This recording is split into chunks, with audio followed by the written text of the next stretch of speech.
Hey, and welcome to another episode of the Who Dat Jedi podcast. This is episode 235 in the year of our Lord. And my name is Aaron, and with me, as always, the other two members of the Who Dat Jedi Council, Dave and Fredo. Hi, guys. Hello. Hola. So, so I have to start off with a with a very important tidbit here, or a little bit of well, I guess it's a joke, but why didn't Princess Leia send the Death Star plans to Obi-Wan in an email? Why? Because the Jedi Code forbids attachments.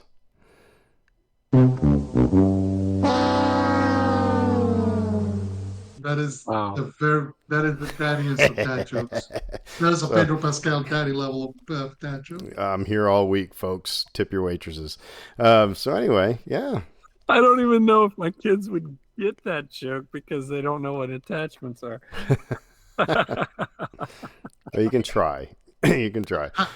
Have they moved on from email at this point, or are they still kind of sort of with email? No, we're never moving on from email, Fredo. You know this. Well, no, Yeah. we as grown-ups are not. But do they even send email, or are they just like Yeah. DMs and messaging? You know all what?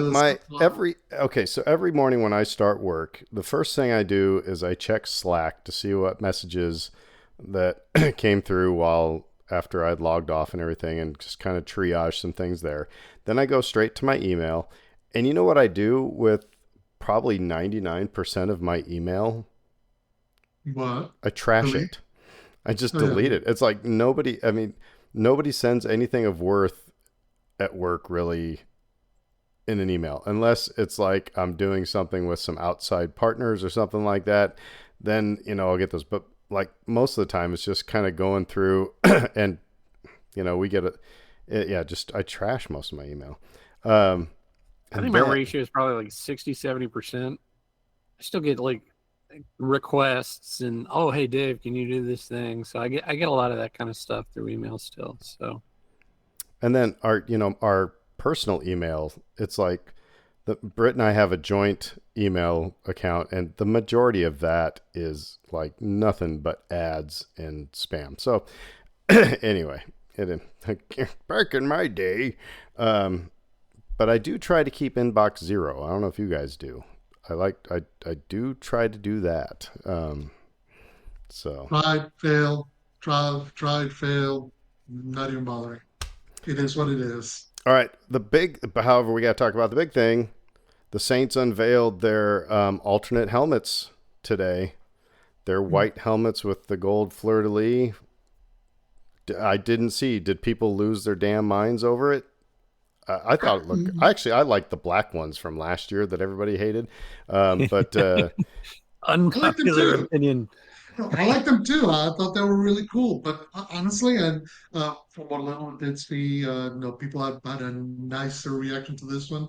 I think because they expect that this is going to fit so well with the color rush uniforms, the all white with the gold trim. So it's gonna feel more holistic. So look I more think like people were just stormtroopers, or kind of, but also I was just saying, I was telling one of my brothers, like, look, this is actually a helmet that's easier to autograph for people whenever they go to the practices and whatnot. It's a lot easier to give somebody a Sharpie and that white helmet than it is to give them a white Sharpie and the black helmet I don't know.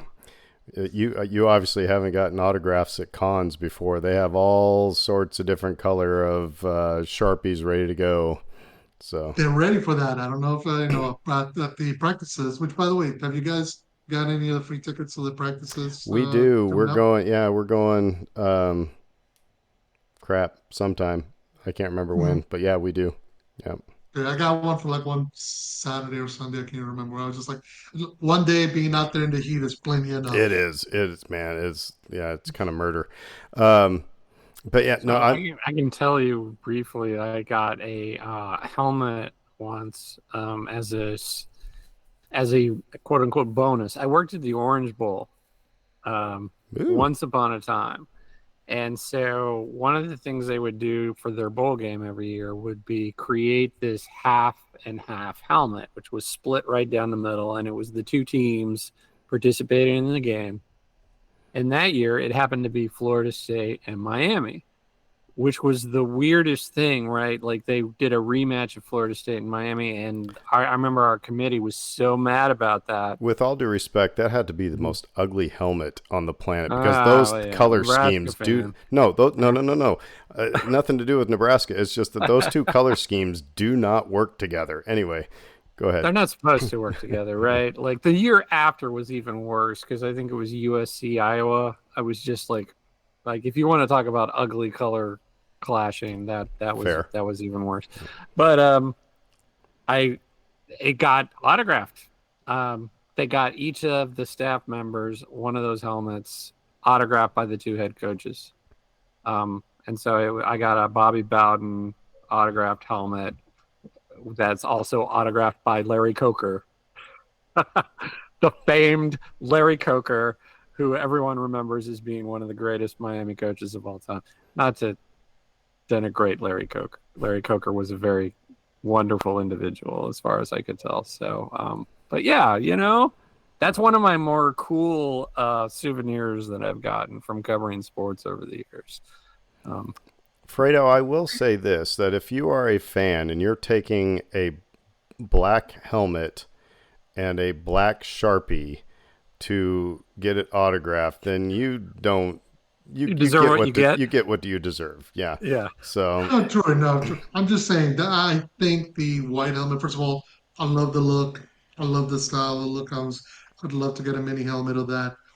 But I also think, in terms of actually using it to capture an autograph or two, whatever, I think it's gonna stand out a lot easier on that than the black helmets. Which again, I'm one of the like you and me, Aaron, are like two of the 10 or 12 who actually like the black alternate helmets. I dug the black helmets. Yeah, they were cool. Yeah, I don't know why so many people really struggle with them, but I so many also people know that do. there are bigger things in life to worry about than what the heck a alternate uniform looks like. So Now, Aaron, if they changed the stormtrooper uniforms, they did. It was called I Force know, but Awakens. if they do it again and you don't like the look, you're probably not going to feel real good about it, right? The other advantage is in Star Wars, you just call that a different type of trooper. Right. The Beach Trooper, the Death Trooper, the whatever. The You don't, jet trooper. exactly. Whereas for some reason, people have an affinity for the uniform of their team and don't expect it to change. And trust me, you think football is bad, like our football's bad. Look into soccer, especially South American, European soccer. That stuff gets like ridiculously religious in a hurry. So yeah, it's uh well, put it this way. I'm trying to think. What would be the like? Aaron, who's the biggest rival of Nebraska? Remind me. Well, I mean, historically it's been Hmm. Oklahoma, but we haven't played Oklahoma So, for a while. So but like, I'm going back to Big 8 days. So, can you imagine a Nebraska uniform alternate that's in Nebraska, in Oklahoma colors? well, it'd be a totally Ooh. different, yeah, than It'd be like kind of like Kansas State in that light blue and white of Kansas, Dave. No, you couldn't even. No, what? no. Like, no, no. You have an affinity for LSU, so let's throw it at you. Crimson LSU. See, that don't bother me none because I'm not an LSU alum. Like I tell everybody, college football root chaos. I look root for the chaos now.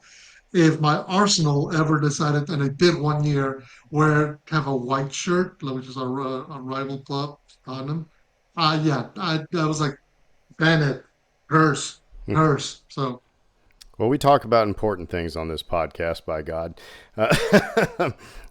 But yeah, so but tonight we're going to take a little respite from Star Wars for the most part. And we're going to be talking about Ironheart because we're all done. But real quick, I do want to say one of us, and it's Fredo, has seen the new Superman movie.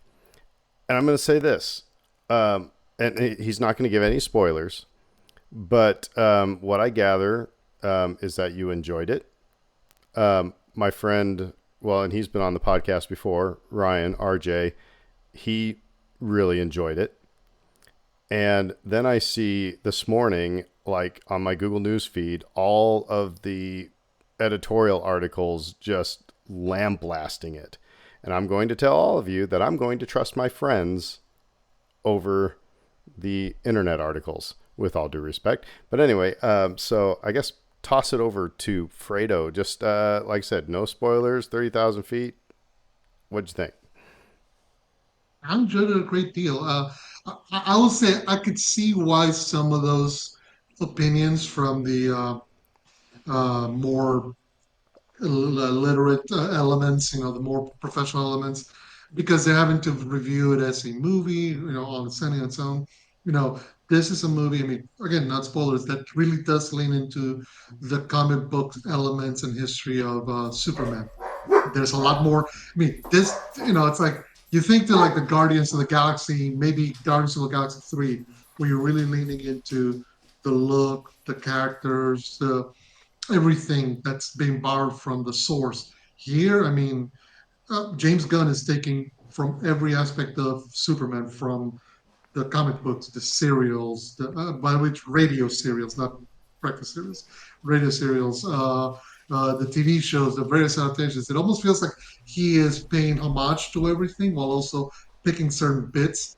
Like there's a portion, where I mean Rachel Brosnahan, who the Marvel's Miss Maisel, she is channeling Margot Kidder as Lois Lane, but also doing an updated version of that. Uh, David Corenswet, who did Clark Kent and Superman, admits that he borrowed elements from All Star Superman, which is arguably the most popular modern Superman story, along with elements of Christopher Reeve. So there's all this stuff. What I what I said in terms of, because I just simply said it was a lot of fun, and it is a lot of fun. You enjoyed it. It's a movie that does not restart Gunn has actually come into some criticism because some fans were like, he came out and said, I don't ever need to see Batman's parents die again. I don't ever need to see Peter Parker get bit by a radioactive spider again. I never need to see a ship flying from Krypton before it blows up ever again. We know this. So that allows him to start his story at a much later point, which I think is kind of necessary. I mean, again, we don't need the origin story retold, not for particularly this character, where his mythology is so iconic and so well understood.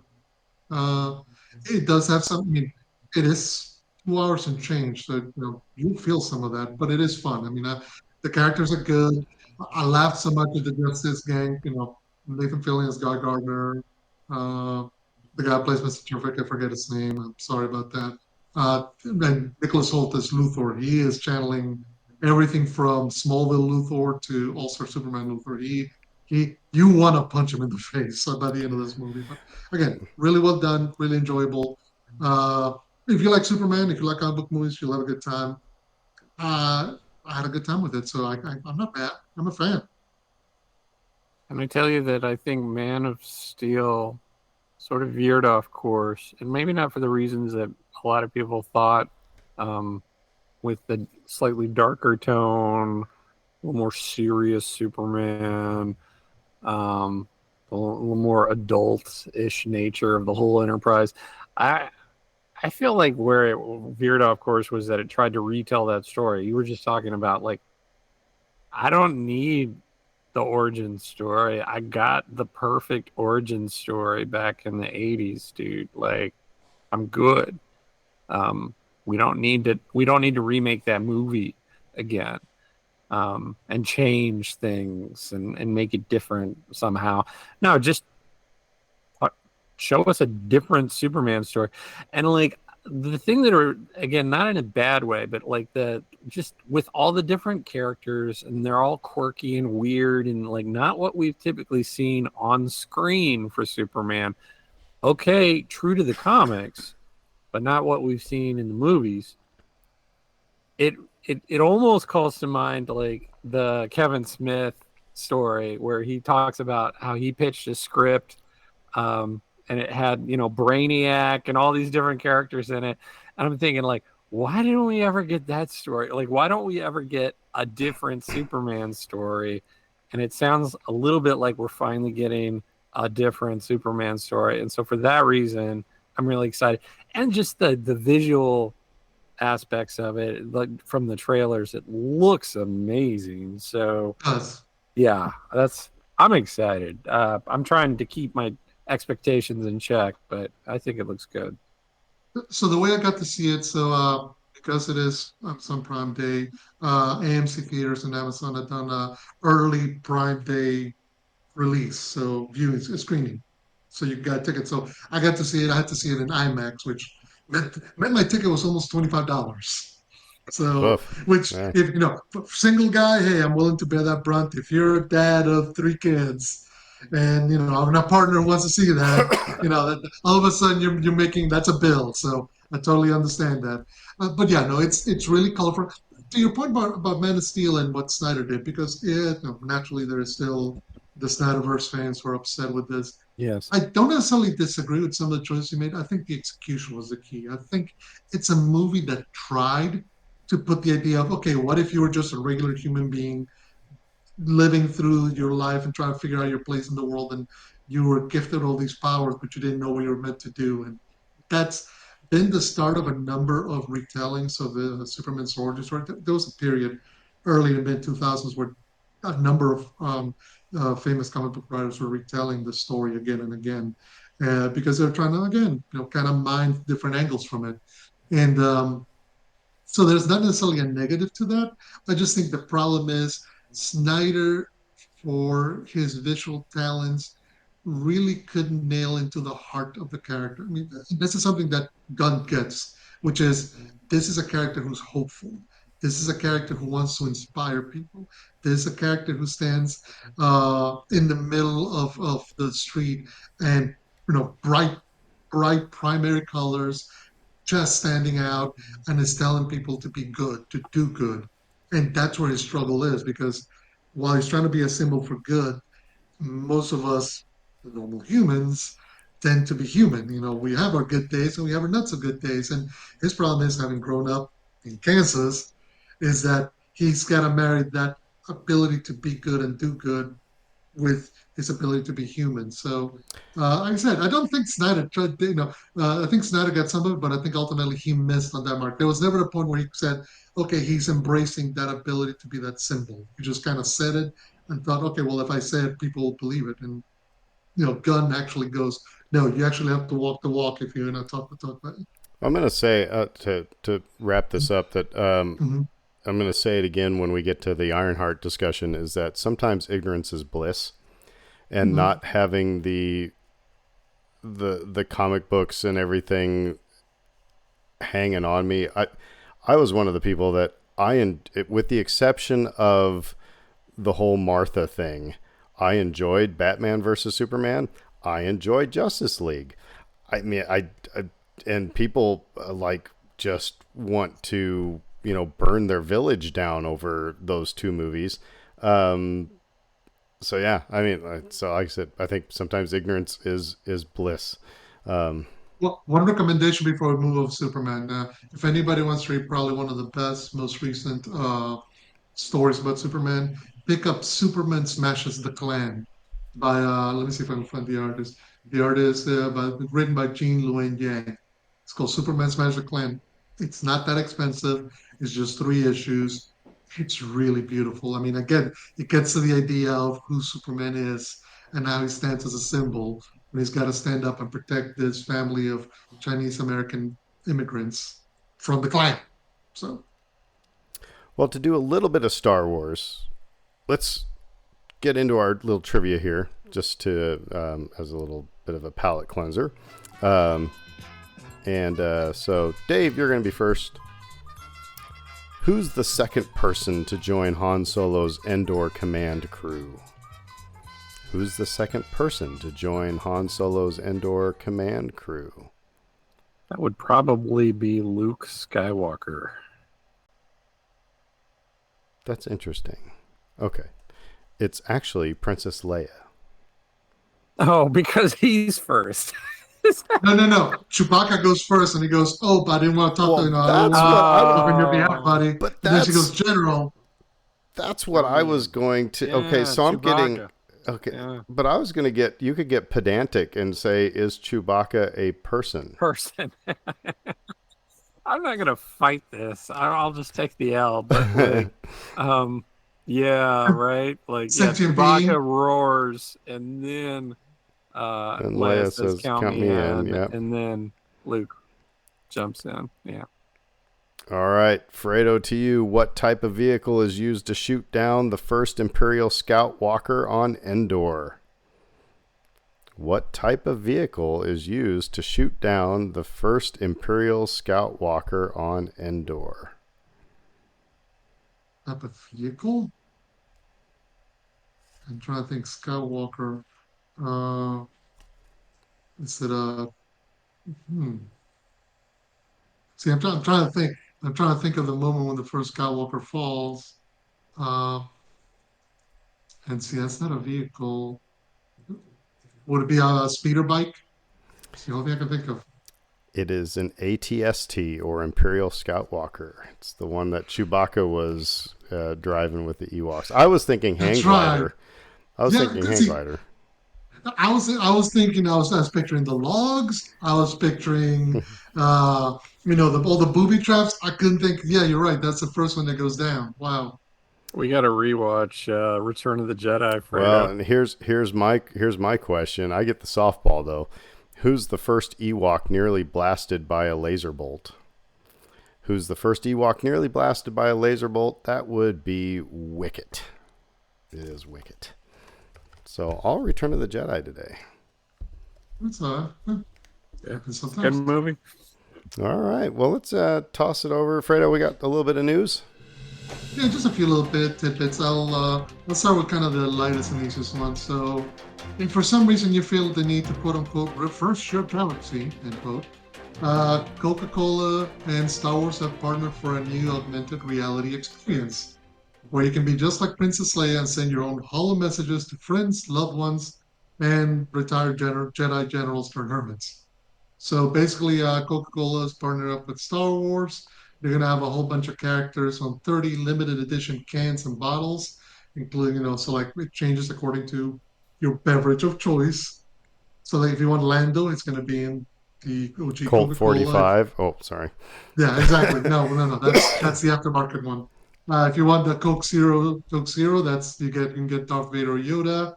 If you go to Walt Disney World or Disneyland, you can get the specific Chewbacca, First Order Stormtrooper, or Mando and Grogu. And then all of them are gonna contain a little access code that will, you scan the can, they give you access to a Galactic AR experience where you have a campaign with collectible character designs, basically a nice merchandising opportunity. So it's interesting that they're doing this and that they're promoting it so heavily when there's not really anything else coming out The Star Wars message wise the for a message while. you end up sending is remember to drink your Ovaltine. Basically, basically. Yeah. I saw the commercial. The commercial's cute, right? I saw it online somewhere. A bunch of people fighting in the movie theater. Like they're all dressed up, like Yeah. Phantom Menace esque, where everyone's dressed up for the movie, and they're all having like lightsaber battles, and then suddenly it's like collectible Coke cans. It's like, oh well, You don't have eh, to dress up. You don't have to dress up in Star Wars character costumes in order to go fight people in the movie theater. Yeah. well, there's that. Yeah. Especially I for mean, Jurassic Park, right? Like that thing's doing really well right now. So hmm.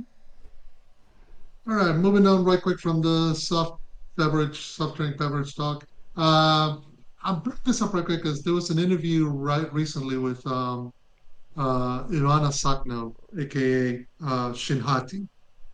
They're asking her about filming season 2 of Ahsoka, which apparently she reveals that they are halfway done with season 2. Apparently, she's doing promotion because she's in Megan 2.0, so she's doing press for that. So, she was asking Screen Rant, asked her about how that's going, and she says, "Well, first of all, how she's doing, how's the filming going?" She says, "Going really well. They're done." Actually, no, let me correct myself. She says they're 1/4 of the way done with Ahsoka season 2, which doesn't seem like a lot, but then again, it's like they got to film a lot and then turn it over to ILM in order to do all the special effects.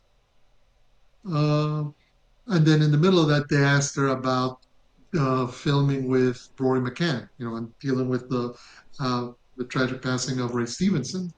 So she goes, uh, let me see if I can find the quote. Oh, it was a great loss when Ray passed and something that nobody took lightly. I have such gratitude for Dave and Lucasfilm and for them putting so much time and attention into finding the right person to continue Balin's story, and Rory couldn't have been a better choice. He is so depthful and has such immense respect for the character and also for what Ray created, which allows him to really bring his own into Balin's shoes.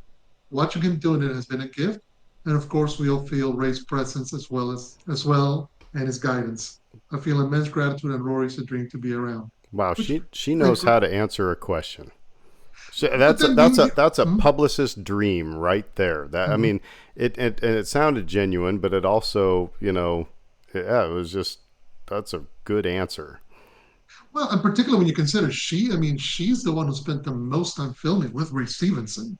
So, of any of the other and all the other actors, she was the one spending most on-screen time and therefore most on-set time with Ray Stevenson. So she has front row seats to the dynamics that having to recast the role are bringing into the story and into the season. So it's interesting. Well, but you're right. I mean, it's really excellently said. She pays homage to Ray. She gives Rory his flowers, and hey, quarter of the way done. Hopefully, be here before you know it. I think she's amazing in this role. I think she's so good, and she brings such intensity to it. Right? Do you think she'll do a face turn?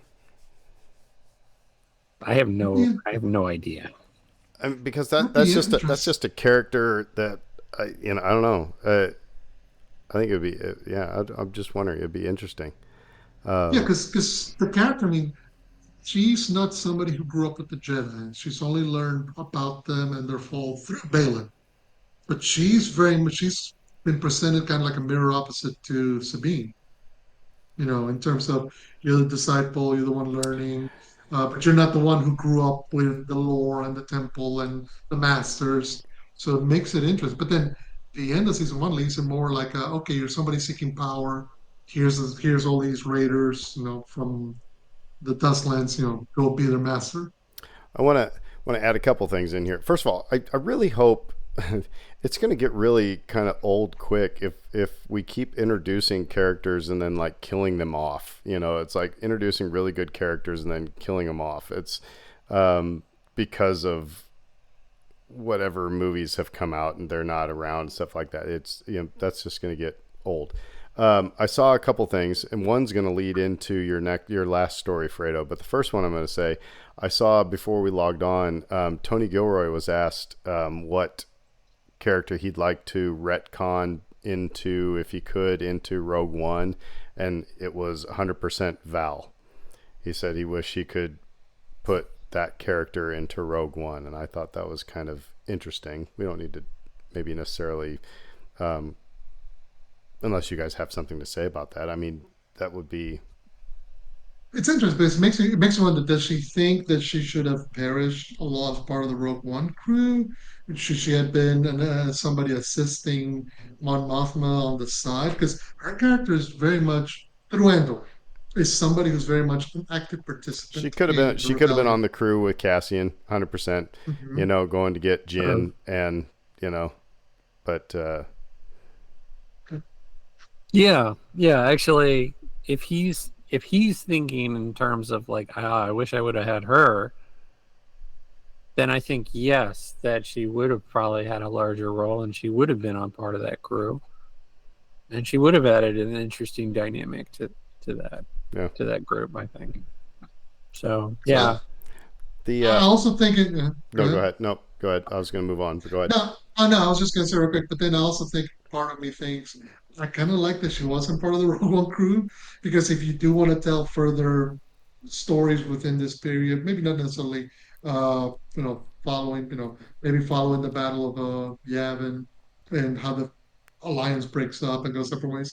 Vel is somebody who can step into the role that now's been left behind by Cassian, kind of a central focus character that everybody kind of cycles around because she is somebody who is it'd comfortable be being a spy and an assassin and a saboteur it'd be and kind a of teacher of interesting. rebellion. What'd be kind Mhm. of interesting is that if you want to talk, yeah, we had the Our line. dog. Linus is having a problem. He hears a siren and he loses it. um, but if you have, we had the animated series Resistance, whatever. But if you want to talk about like the birth of the Resistance, if you will, you could see like them seeking out Vel and um, Clea, you know, where they are in retirement and, like getting 2 cents about how to organize, how to do, as kind of, that would be, that's anyway, but we don't have to belabor this. But I I thought, wanted to say though yeah, go to ahead. Val, like if she had not been a part of the initial crew, she would have been a part of that secondary crew when they were like, "We're going to fight." Yeah. That that that group, with Melshi, et cetera, it's like she would have been in That there. would I have been a think. cool, like, where she was really anti Cassian at the very beginning, and then to say, I'm following you into this fight. Yeah. That would be kind of cool. Um, the other one I saw, and like I said, this will lead into your next thing here. There was a rumor going around that Obi-Wan Kenobi season 2 is being filmed. Or and about to be. and it's the kind of the consensus is, and I agree with this, is that probably somebody saw Ewan McGregor on set in his Obi-Wan stuff because he's probably filming something for Ahsoka season 2. Because Mhm. I would not be a bit surprised if we don't see him and Hayden in either a flashback or Force Ghost type of a situation with Ahsoka. That leads to this one here. Uh, Entertainment Weekly's Rachel Smith was at the premiere of Fountain of Youth, where she approached and discussed with Natalie Portman, "Hey, do you want to go back about being Padme Amidala? Because there's been rumors about bringing potentially Padme into Ahsoka season 2." Her quote was just simply this, quote, "Listen, nobody's asked me, but I'm open to everything. I just Life's want to only say that fun. Liam Neeson said the exact same damn thing. But anyway, go ahead. Life's only fun if you're open to every possibility." End quote. So she's leaving the door wide open for Lucasfilm to say, if you want me to come back, I am more than willing. I'm more than willing to participate, be a part, which I think kind of represents in part kind of an understanding, maybe on her part about the way that the prequels have kind of shifted. I mean, we saw her; she came back in Thor 4 and Thor: Love and Thunder after years of being away from the MCU after the two Thor movies she was in, and I think she, there comes a point, maybe she's kind of like, okay, making peace with all those roles. But again, the prequels, which are such a big part of her life, are now seen in a much different, bigger, better light, and maybe given the opportunity to step back in and Well, discuss that role some more. Be thing nice. is that you could seriously see a flashback because Padme and Ahsoka in the Clone Wars were very close friends. I mean, of course, then we saw in the Tales of the Jedi that Ahsoka went to Padme's funeral. So you could see, like I said, flashbacks that way. But can you imagine people losing their minds if you have Ewan McGregor, Hayden Christensen, and Natalie Portman in some fashion in this Ahsoka season 2, and you could that you wouldn't put it past Filoni at all. But I think with the Obi-Wan thing, Occam's razor says that's probably what happened. Is that somebody saw him in Jedi robes and went, "Oh, it's Obi-Wan season 2," not thinking that, oh, they're filming Ahsoka season 2, and that makes more sense. I think you're probably correct. I mean, I don't have a lot more to add to that. He's game, Christensen's game, Portman's game. Like they're all, and they all actually look pretty good, and they're still in good shape. And so like you could throw them into whatever project that you're working on that it makes sense for them to appear in. and it's just a nice luxury for Lucasfilm to have right now that they're all interested and available and capable. So I think it's Yeah, cool. yeah, I think. I mean, by the way, do you think we'll get a recreation of the final shot of Return of the Jedi with Obi-Wan, Oh no, Yoda, and yeah, Anakin? no. But now They it's already now you get Ewan and Aaron Hayden and a new puppet Yoda. George doesn't own well, this stuff anymore. but we know that you know Hayden's hanging around as a Force ghost. So I would not be a bit. I don't think we're going to get a world between worlds moment again with Ahsoka season 2. But I think Hayden's going to show up as a Force ghost. Um, and I also think, but I think like if Ewan is involved, then it's probably going to be a flashback as well. I don't know, but it's I mean, they could do all sorts of things. But so two things real quick. One, we saw the episode in Obi-Wan Kenobi where they did the whole flashback. So we know they don't have a problem with doing that. Back to the scenes when uh, Obi-Wan was training Padawan yeah, Anakin, even though Padawan Anakin looked like he had a 9 to 5 and 2 kids. We'll let that slide because life is life. But I also think it creates an interesting proposition, particularly for Ahsoka. This is somebody who, if we recall from the end of Clone Wars, the last time she saw Anakin and Obi-Wan was when they were racing off to save Chancellor Palpatine. So she never got the closure with either one of them, and she doesn't see Anakin again until Rebels when she faces Darth Vader. So she's finally had a sense of closure with Anakin at the end of in the middle of Ahsoka season 1. She really hasn't found Obi-Wan ever again. She hasn't discussed anything, hasn't had that closure with Padme because obviously Padme passed away. mhm. So maybe this creates an interesting dynamic through the Force to maybe lay all those ghosts of the Clone Wars to rest, which may be what you need in order to, reach a higher level. I don't know. Maybe Dave Filoni needs to put some of those Clone Wars ghosts to rest as Yeah, well. But yeah, whatever he needs to do to get done telling the story. Yeah. You will um, pry from his cold, dead hands. I had one more thought about this: is that Obi-Wan might have a pre-existing relationship with Balin Skull as well, and that could be something that they could explore a little bit. Which I don't know. Just throwing that out there. That's a good point. Cool, They cool. knew each other. They Yeah. would know each other. All right. Well, that's the news, yeah. Well, now let's totally shift gears and go in. Pardon, I'm sorry, I keep coughing. I've been sick for 2.5 weeks, so going on 3. Um, but Ironheart, and yeah, so Dave finally got through the last 3 episodes. Tell me, the last thing I left you with was the casting of a certain character. What'd you think of Sacha Baron Cohen as Mephisto? I thought it was perfect. I don't know. I mean, it just You seemed couldn't tell it perfect. was Sacha Baron Cohen. First of all, it was like Britt and I were Yeah. watching this. We're like, "Is that Sacha Baron Cohen?" Yeah, he just enveloped. Yeah, he just was the character. It was great.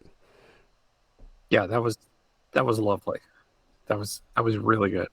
So So I guess I I don't know. We could take the low hanging fruit first, or we could. I like one of the points that Fredo put in here in the rundown. I think it was you.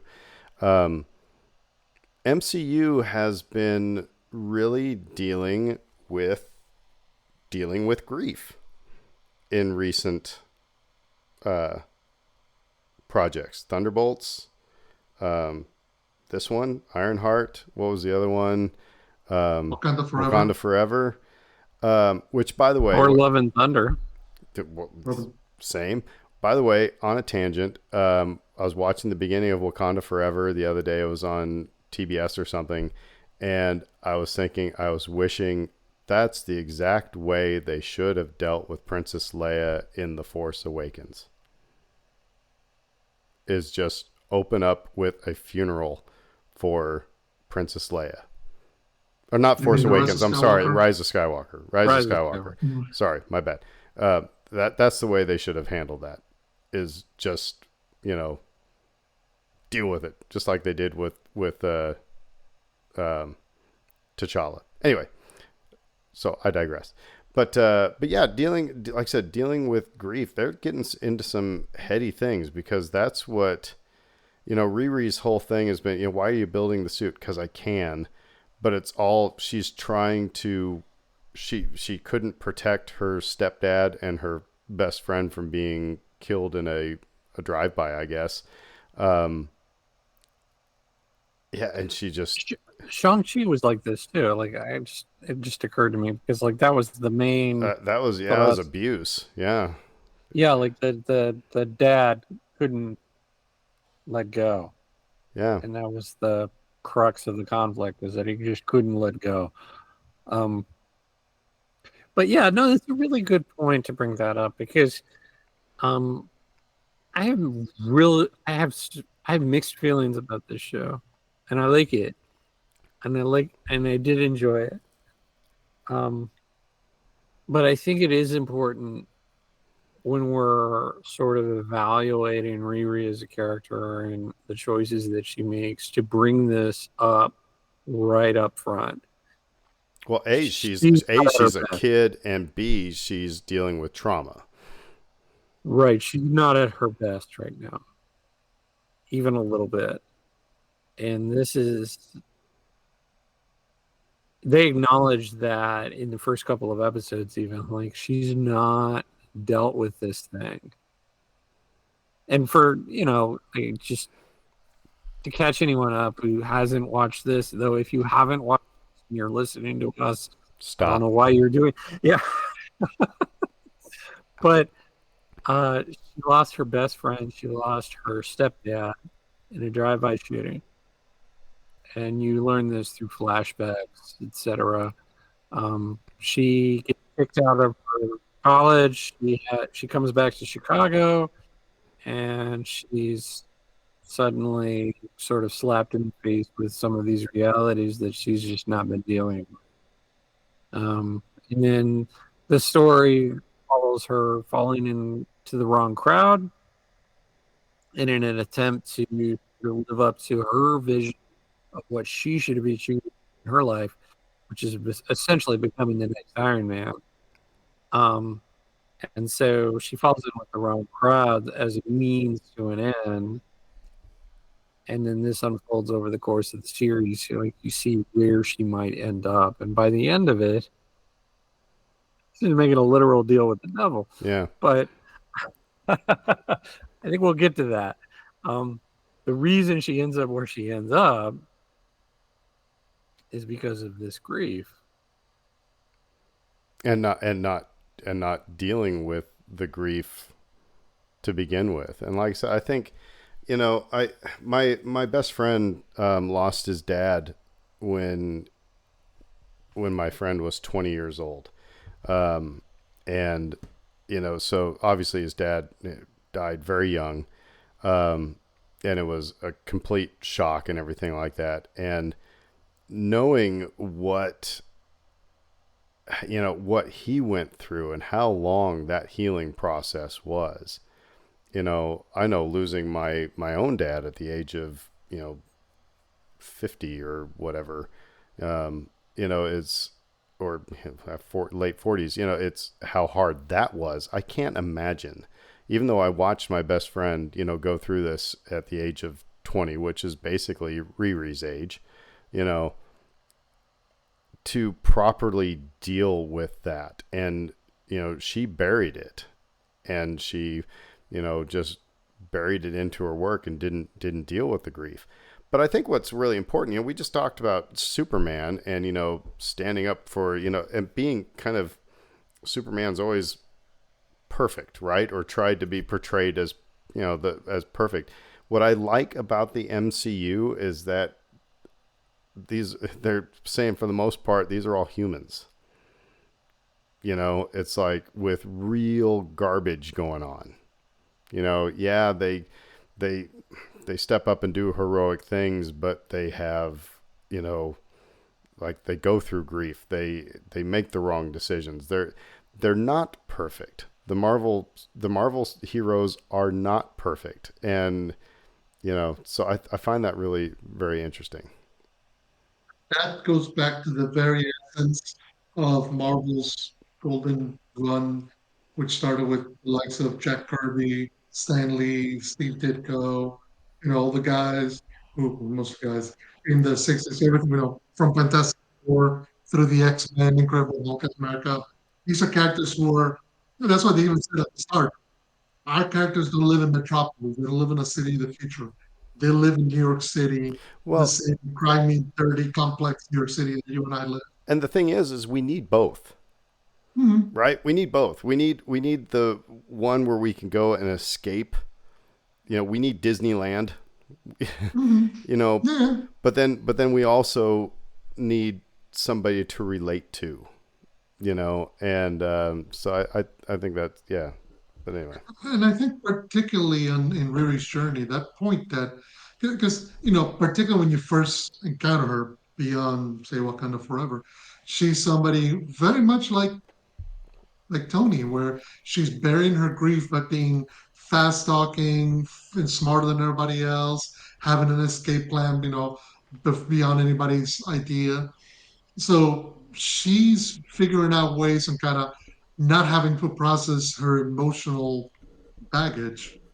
Uh, and by doing so, she gets herself into other trouble, which is kind of the underlying lesson here is that, she is becoming a hero, but she's also doing the very human thing of not acknowledging how the loss of two very vital people to her Well, and it have impacted her journey. and you didn't put this on in our notes, Mm-hmm. but the thing that I've been thinking about throughout watching this whole episode or this whole series, and it's because in my job we're dealing with AI all the time, but the ethical use of AI, and not necessarily the ethical use, but just, are you?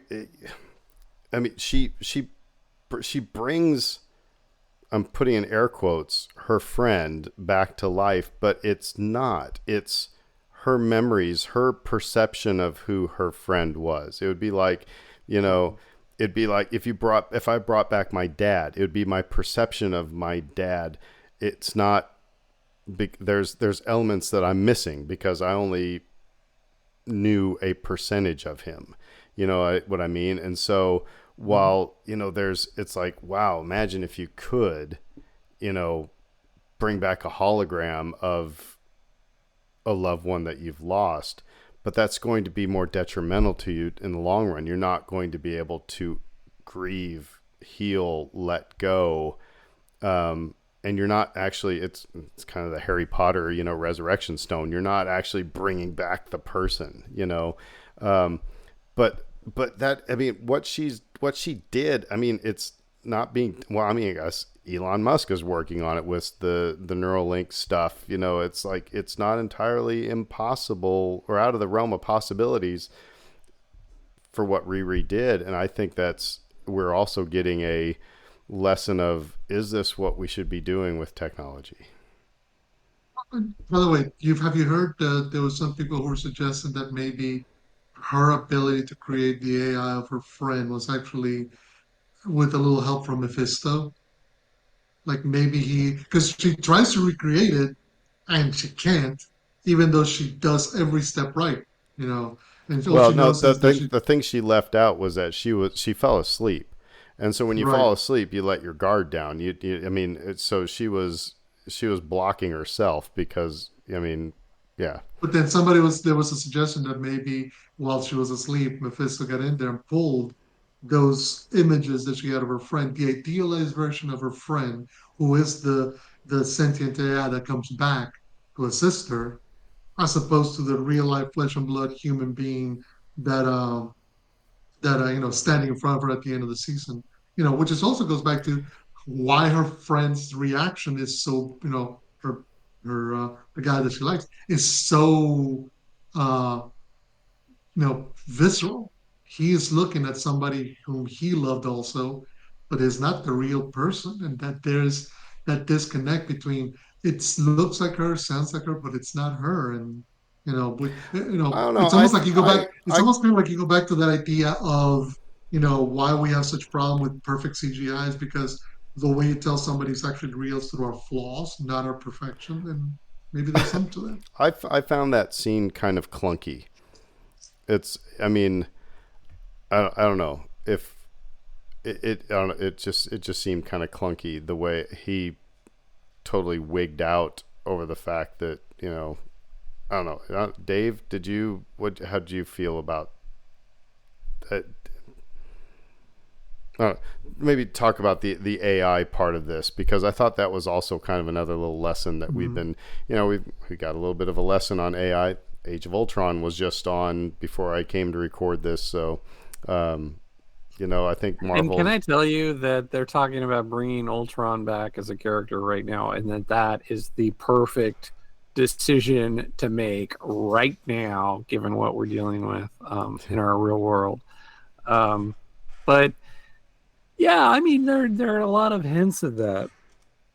Um, what like the pitfalls uh, are clear as day to me, and like if you want me to stand on a soapbox for in the next 40 minutes, I can, but I'll try to I'll try to be brief.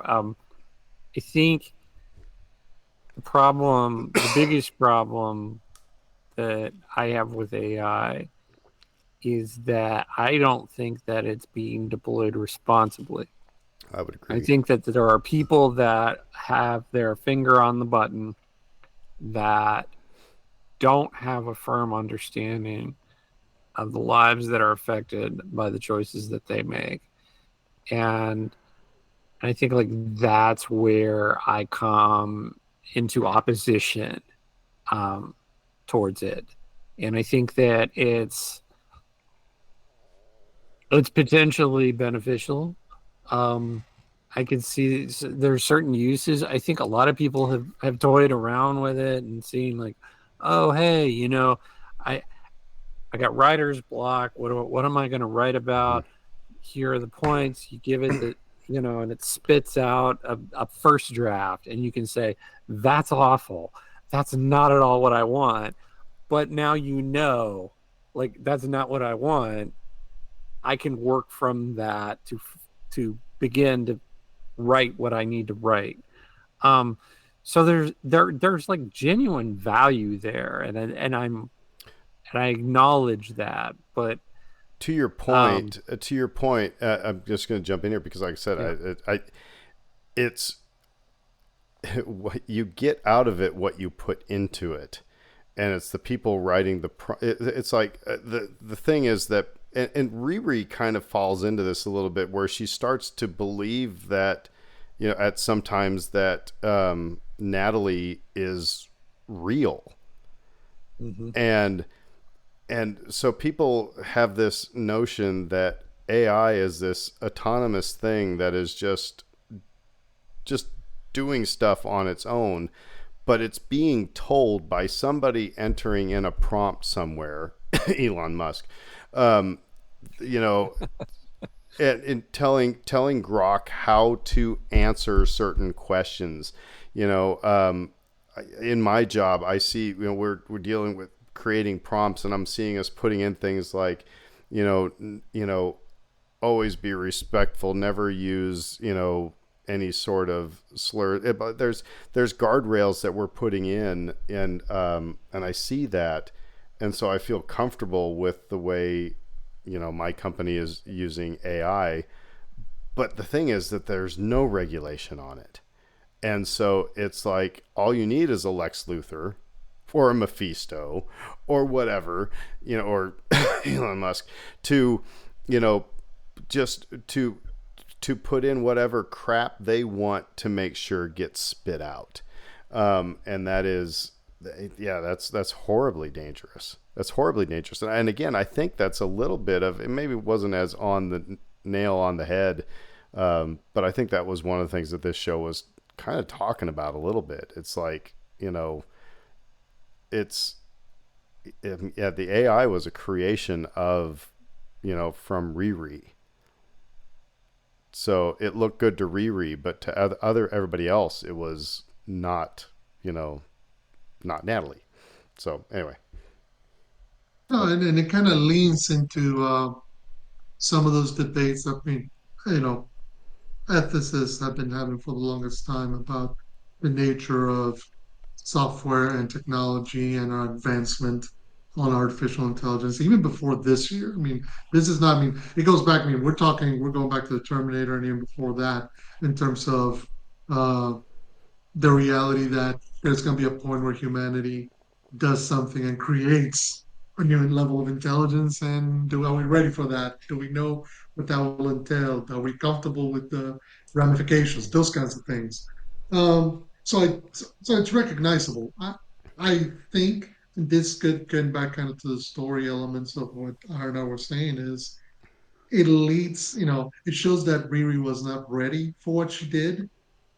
It shows that she is very susceptible to be influenced by her decision, by her actions. She's somebody who does first and then goes back and goes, well, let me explain to you why this was the good thing to do all along. well, there's Because she's not thinking, through her entire journey, she's not thinking of the possible ramifications. She just thinks, I need to solve this question there's a or I need to reason get this answer. there's a reason why we say you need to be 16 to drive a car. That doesn't mean that a 13-year-old is incapable of driving a car, but there are certain things that it's like just the decision making processes and all these things. It's like the brain development is not there to do blah blah blah. So yeah, it's she was, even though she can do all these things with technology, she's not, you know, she has not matured enough or to think, put the real, and her mom was kind of always saying, why didn't you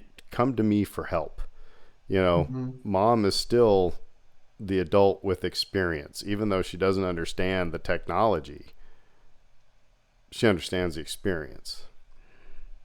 And as flawed as Riri is in this regard, like I feel like Parker is like the epitome of the guy you don't want to have the finger on the button Right. because he stole all of this. He basically just, hostile takeover, and now he owns all this stuff, and like guy doesn't get it. And when we talk about like again, these social media like titans within the industry, you mentioned Musk and Zuckerberg, et cetera, et cetera, et cetera. None of these people work in publishing. They do not understand truly the power of the pen. They know that they can influence people. They know that they can change public opinion. They can manipulate things. They know all of these things. They don't understand the ethics involved in any of this, Mm-hmm. and how important that piece of the puzzle is. And so, like in that sense, I feel like Parker's like sort of the perfect foil for somebody who's working in high tech, like Riri is, um, because he's the guy that just swoops in, takes the stuff, and just deploys it without thinking even for a half second what any of it means. Well, I mean, Um, one of the best lessons ever, it was from Jurassic Park. Jeff Goldblum is, just because you can doesn't mean you should. yeah, You know, it's it's that type of lesson. And I think one of the I mean, that's what make what you call it, Parker such an interesting foil for Riri. As you get to his story and recognize he is somebody who is trying to fill the hole that got left from the rejection of his father with by basically becoming like his father. It's like he's trying to obtain what he thinks is rightfully his, not realizing that the thing that he really wants is what he already has. It's the team that he's built around, the other outcasts and ne'er do wellers who are with him, that team that are willing to follow him through everything. And when he loses John, that's why you start seeing him losing himself when he loses John to the accident at their last second to last heist is that you know he loses his mooring, so to speak. He loses the person, human tether to the human experience, and that's why it's unsurprising that he starts lashing out. But that's also part of the unfortunate reality. A lot of times, and then I was thinking both Riri and with Parker's, particularly with geniuses, people who do like when you think of somebody like whether it's Oppenheimer or Einstein, whatever, you really do need to have somebody near to them who kind of keeps them tethered to humanity because otherwise they can just go off and sometimes do great things and sometimes do horrible things because they lose that connection. And it's kind of the sadness of him is that the powers that he gets with the hood from the Mephisto, they do allow him to upend the tech bro, the disruptor world, but it doesn't really give him what he really wants, which is the validation and recognition from somebody who threw him aside. So Dave's alarm went off, and we got a lot more to talk about here. So Hmm. probably fast and furious, but let's go to the low hanging fruit real quick. I will say that all the review bombing and everything like that. There, I'm not going to just automatically out of hand say if you did not like Ironheart, you are racist because Right. I think there are people could have good reasons for not liking a series. If you are big, it didn't follow the comic books the way you wanted it to. Maybe there are flaws in just the way that it was shot or the storytelling or something like that. Like the Acolyte, for example, you can say it didn't flow. If you say I didn't like it because of these reasons, you know, we're fine. But however, if you were okay with the things that Tony Stark did and you're not okay with the way that Riri basically doing the exact same things Tony Stark did, then maybe I will say, well, okay, so what's the difference here? Because this show was, you know, uh, first of all, I totally enjoyed it. And what there was one, two white guys in the whole thing, and so there was probably a lot of butthurt racist white people who were upset that they weren't represented in this show and think that the world's out to get them. Um, but yeah, like I said, I won't just out of hand say that, but I think there is an argument to be made that there's people who didn't like it because, yeah, I'll just say right quick before Dave jumps in, this is a show set in Chicago, particularly spots in Chicago. Well, except for Evanston, which is where Joe McGillicuddy, which was a wonderful yeah, diversion, from who he really was, lived. So in many ways, it reflects the places where Riri is from, the community she's in. She's surrounded by people of color because she lives in a community of color. We have people who deal with natural healing, with other belief systems, and so that's her world. So it reflects her world. If she was somebody from another part of the world that looked differently, they would reflect that. So I don't have a problem with that, but I can see where some people are going to be like, "Well, you didn't center, you didn't put enough white dudes around." That's a problem for me. I can tell you what I didn't like about it. Um, No, uh, I I did not like the ending at all. Um, that was I would agree I with mean, you. Keep I going. mean, I would like, agree with you. so yeah, I mean, like, there's a lot that we can talk about with that, and I think like that's going to be important. We'll dive into some of the nuance there, right? But like, honestly, if you end the series like that, and this is something that we talked about with the Acolyte, if you end the series that way, I got a I kind of got a problem with that. I don't like that.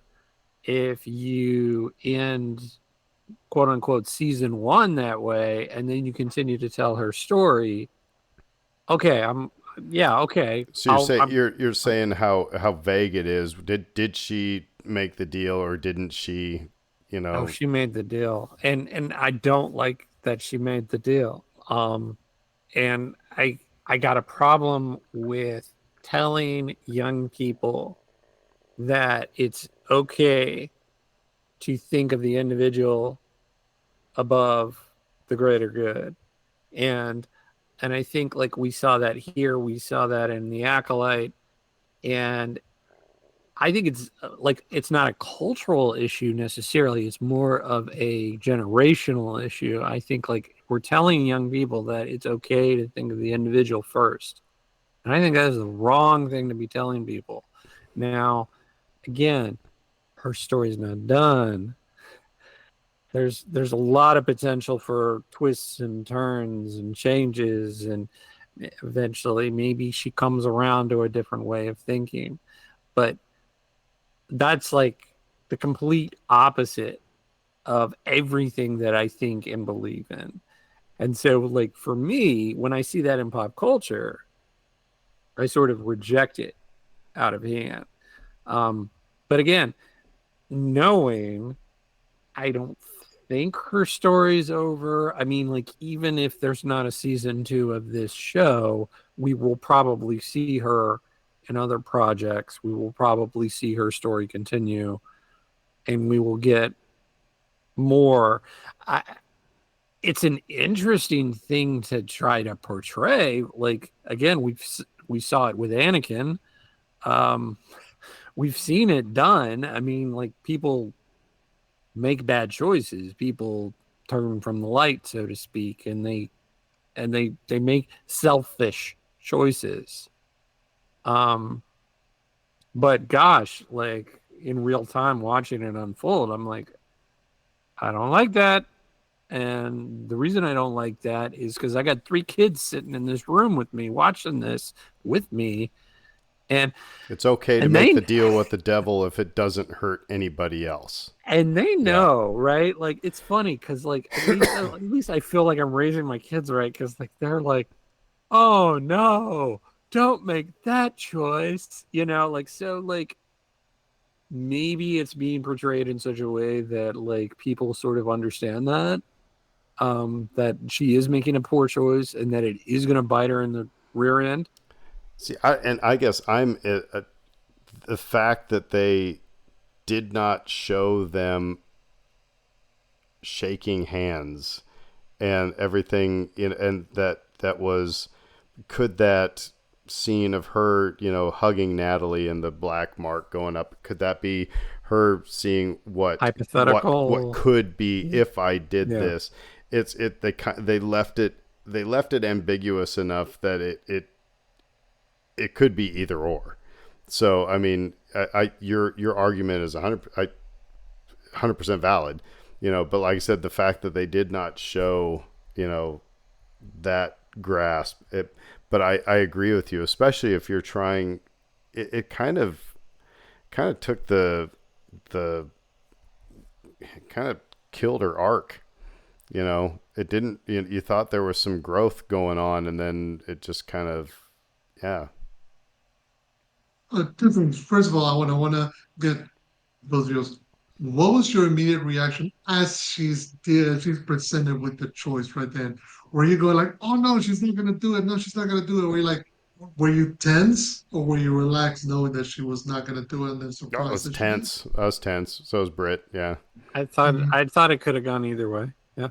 And I think that kind of goes to show to the quality in some instances of that when you got two good actors in a scene that has stakes, because maybe that maybe not my biggest criticism. There were too many moments that felt not necessarily superfluous, but felt like okay, we could skip past this, Man, or Fredo, we can fast forward. now you've got me. Now I was Because that thinking. was a No, I was because thinking that was about. a moment of detention. I Uh-huh. was thinking your Mephisto, making the AI while she was asleep thing was a load of bunk. But now I'm looking at it, it's like, okay, so then Natalie shows the scene of Gary and Riri, in the garage, and it's total, Natalie's total manipulation the entire time.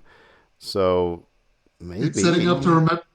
It's setting her up to remember what she lost and what she could have again if only you take a poor sinner's hand, to Hmm. quote Dr. Facilier. Uh, I'm disagree with you. I mean, with anything Dave said, yes. I think to me, the biggest issue is if we knew we were getting a season two, no problem. Because we know that this is story continues. We know that we're going to see some fallback, some fallout from That's why making everybody the just needs choice. to write things like A New Hope. Make things, if you don't know you're getting a season two, just make it end with a nice little bow and leaves it, you still have Darth Vader spinning off into the space so you have some place to go, but give people some resolution. I want an Right. ending, dang it. I want an Well, I ending. mean, come on. It's like. Because I think particularly because the show does end in a situation where uh, you know, you don't know what's going to happen with Ezekiel Stain, Joe McGillicuddy. You don't know what's happened to the rest of the Hood's crew. You don't know what's happened to the Hood. We're led to believe that Joe, I'm sorry, is it Joe? Is it John? Sorry, John, who allegedly suffocated in the room, is going to come back as Ghost Rider. I don't know if you'll caught that. Because once we introduce uh, Mephisto, so one of the agents that he sends out, or one of the characters that he influences is the Ghost Rider. So Hmm, again, hmm. but it's the kind of thing where if you don't know, you don't have to worry about it. The point is, you're right. Not having, leaving it on a cliffhanger without a resolution. Back to some of the better MCU shows, whether it's WandaVision or Loki season one, or well, I was going to say Moon Knight, but Moon Knight left it on a bit of a cliffhanger. But that's the idea. It's while you may recognize you'll see the character again, these threads, these characters have now been left kind of hanging out there, and that I think creates the well. You just left us with a dynamic where the hero or the heroine of the story did arguably the worst thing imaginable she could have done, and we told the audience, yeah, it's okay. She got what she wanted, but you don't know what you paid for it, and that's we're waiting for that other shoe to drop, and maybe that's something that Marvel and Disney could take a look at. Okay, what's going to be your story and how long do you need to tell it? And can this be done in 6 episodes or do you need two more or maybe do you need another season? So, I'd argue in Moon Knight that's more of a stinger situation, right? Like it's like the story was basically told. He achieved what he set out to achieve, basically. And then they set up like, oh, there's more story to be told here. But with this, it was like the last half hour of the show. I mean, it felt like a half hour. Maybe it was only like 10 minutes or something, but it's just like, what's he gonna do? Like you're on the edge of your seat. Like you said, we didn't know. We didn't know what she's gonna do. Is she gonna fall into temptation, or is she gonna do the right thing and say, no, I can live my life the way. And again, like that was sort of the point. At least that was the point that I took away from her building her own suit without having to like rob banks essentially to pay for it. She The community rallied around her, her family rallied around her, and she found a way to sort of build this suit without having to like be unethical about it. And yet you get to the end and she's like, maybe I'll make a bad choice here. I don't know. we for a moment discussed the fact that Riri took her stepdad, who is somebody she lost and has a strong connection to just as much as she does Natalie, took her stepdad's charger that he fixed, basically ripped it up, stripped it up, and built her new suit out of that. Because I mean, can you imagine if your dad left you, if your dad left you like a Mustang from 1970 something, whatever, or 67 or something, and you decided, nope, I'm going to take it up and I'm scrounge it up for parts and do something else with it. Like, okay, you've built 6 episodes about this connection, about this loss that she's feeling, and this was something prized and something that was protected that she was supposed to inherit. And the story goes, nope, let's rip it up and make it into a super suit. I'm fine with it. She did what she had to do, right? Yeah. Like she had to, and again, like it's better than robbing banks or like hostile takeovers or you know channel robberies or whatever the heck they were doing with the frickin' The underground tunnel. road tunnel thing. I'm like, no, just do it the right way, kid. And then at the end of it, I'm like, it is. I mean, I guess it's effective storytelling in that sense because like I'm feeling like I am about my kids when I see my kids doing something that I'm like, oh man, you're making the wrong choice. You got to make it for yourself, but Like you're tearing out your hair just watching him make this choice, and you're thinking, no, no, you cannot. I can't say anything, but you got to. No, don't do that. Don't do it, girl. And she went out. She did it anyway. I mean, again, ambiguously, we're not for sure that she did it, and we're gonna find out eventually. I'm sure, even if there a season two doesn't come along, they'll tell us something Well, in the MCU somewhere. the podcasters on YouTube are finally happy now that Mephisto has finally been revealed after they've been wanting him to, thinking that he was going to be revealed in every show since WandaVision. Um, It's the interesting aspect because he didn't come in a Wonder show. He didn't come in a Doctor Strange movie. He didn't come in any of the mystical source or Agatha they, all along. yeah, they Nope. mentioned him He in comes Agatha. in. Yeah, He comes in Ironheart, a story about technology, a story about technical geniuses, a story about modern tech. The Robin Hoods of the South Side fighting the tech bros of modern industry, and in the middle of that is Mephisto. It's like that's a swerve. you know what, the best line in that entire last episode though was when he said his name. He said Mephisto, and Riri's response was, "Is that name supposed to mean anything to me?" She was speaking for the errands of the world. Now, I've only know about Mephisto because I've been watching New Rock Stars and Screen Crush, talk about Mephisto for. Otherwise, I wouldn't have known. And so I just loved that little line. Like, is that supposed to mean anything to me? I thought that was a nice little wink, to it. It was the Marvel junkies out there were geeking out, and anybody else is just like, okay, then you figure out who it is. But Mephisto's based on the Faustian right, legends and lore, and it's just like the deal, literal deal with the devil, and you don't get to tell that story if you don't have someone willing to make a deal with the devil. Um, like you need that. So like, and I don't know that Parker sufficed in that sense because like, if you're going to be telling this story, and again, like the story is not done, and that's the frustrating part. Like if they choose to cancel this show or it doesn't get renewed, and it was an expensive looking show. It looked expensive. So like if they choose not to revisit this, you will understand why they chose not to. But at the same time, it'll be immensely frustrating because they're not done here. Like that's the story's not even half told at this point. yeah. And so that's why the ending for me was just like, uh, what are you doing? Come on, like because like if they end it there, it becomes a story about a selfish kid being rewarded for being selfish. And F that, man. Like, no, no. That's not what our world needs right now. Our world needs freaking Superman. Yeah. You know, that's what we need right now. So I'm very mixed. I'm very mixed on this show right now. Overall, though, you said you're very mixed, but like I said, I think it was well done. We can Yeah. disagree about we can talk about whether or not we like the ending of it. But each episode seemed to flow pretty well.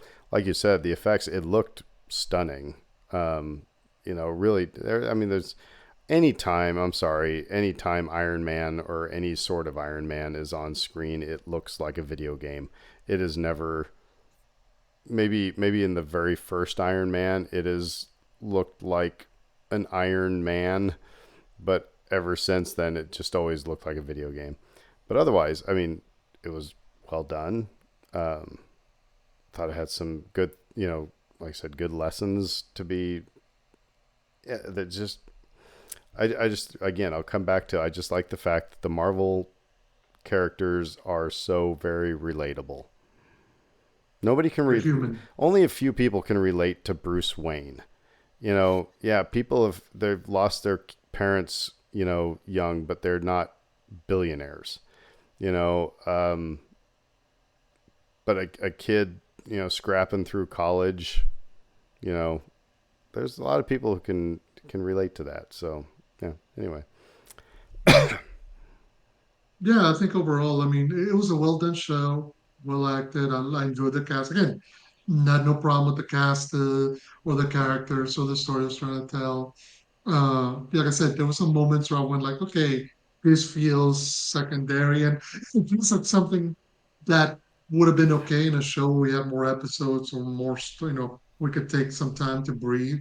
But because it's only 6 episodes, I mean, it was first three episodes premiere one Tuesday, and then 3 episode finale the next Tuesday, and you're like, that's it, you're done. Uh, so it created an interesting kind of different dynamic. But overall, I thought it was well done. I enjoyed it. Um, do I think it's probably at the very pinnacle of what the MCU has done for Disney Plus? Maybe I run below that, but again, I have no problem with getting more Riri Williams, getting more Ironheart, whether it's here, whether it's in other shows, whether she's back with the Wakandans down the line. Which I laugh when they kind of say, "Why don't you just call Princess Shuri. Shuri?" And she's Yeah. like, "Yeah, because she doesn't have anything else going on in her life right now." I'll say Dominique Thorne. I wasn't impressed with her in the Black Panther Wakanda Forever. I was like, what? Why is this character here? You're annoying me. I thought she did really well here. I thought that the supporting cast was like basically excellent all the way around. Um, it was a well conceived show, well produced, well directed.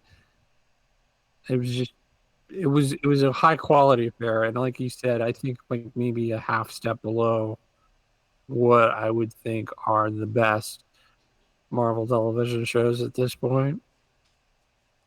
But I think like my grade would be incomplete Hmm.